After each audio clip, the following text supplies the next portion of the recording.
As I was watching the clips of Alex climbing Taipei 101, a lot of thoughts were going through my mind. As someone who has been a skateboarder for over 10 years, I know what it's like to have to convince yourself to try to do something dangerous, to know you might get hurt while trying something. In fact, in skateboarding, to learn a trick, especially at the beginning, you almost will 100% fall. It's almost a guarantee that if you try a new trick that day, you will fall while learning how to try it.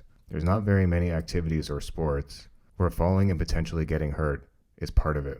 And even as I say that, even though I've put myself in the position almost 200 plus times with all the tricks I know, with only I'd say maybe 30 of those tricks I was able to do successfully without falling. And that only comes with experience and trying a trick that is well within your capabilities. But when I watch Alex free solo, I feel the way a lot of people feel about it. That it's almost too nerve-wracking to watch, and that one moment, one slip, one error, and it could all end. It's happened before, and it'll happen again. I pray not to Alex now that he has a family. There has to be something in the wiring of his brain that allows him to do these things without being scared. Most of us would immediately freeze with nerves. We would be shaking. 99.9 of us would just be stuck motionless with fear. The second we reached a point of no return, most people would just be instantly stuck in fear.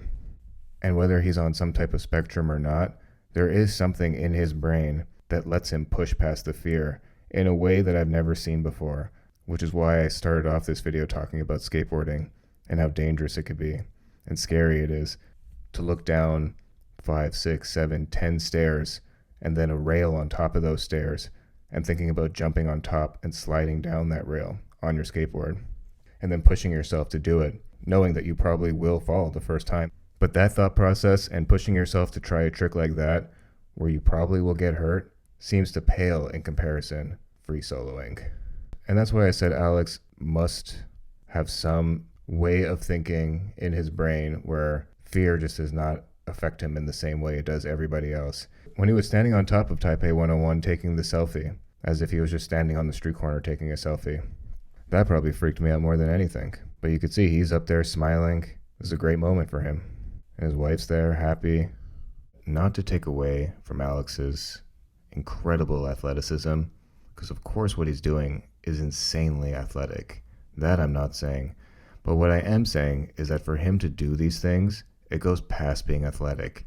This is something mental. He's able to push past the fear that I think is unique to very few people. Most people, even experienced climbers, would still be extremely, extremely nervous at even the thought of attempting to do anything that Alex has done. And it's for a reason. It's because it's very dangerous.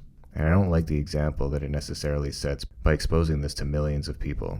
It seemed different when Evel Knievel was trying to jump over 30 cars. Because in real life, where are you finding 30 cars and 2 huge ramps to try and replicate a stunt like that? But in real life, I don't know the exact number, but a few people have tried to free solo in areas that were far above their expertise, and I'm pretty sure they've met tragic ends.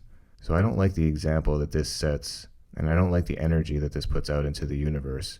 When you have hundreds of thousands, possibly millions of people, all feeling an unsettled, uneasy feeling for over an hour, again, not taking away from his athleticism, it's just not a good energy and vibration to put out into the world.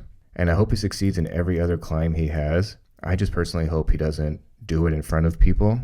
If you want to do it in front of a camera crew and then share it later, I still don't like that, because there will still be young people that see those climbs and believe that they can do it, not realizing, like I just said, Alex's athleticism is insane, and he also has that switch in his brain where he could just turn off the fear.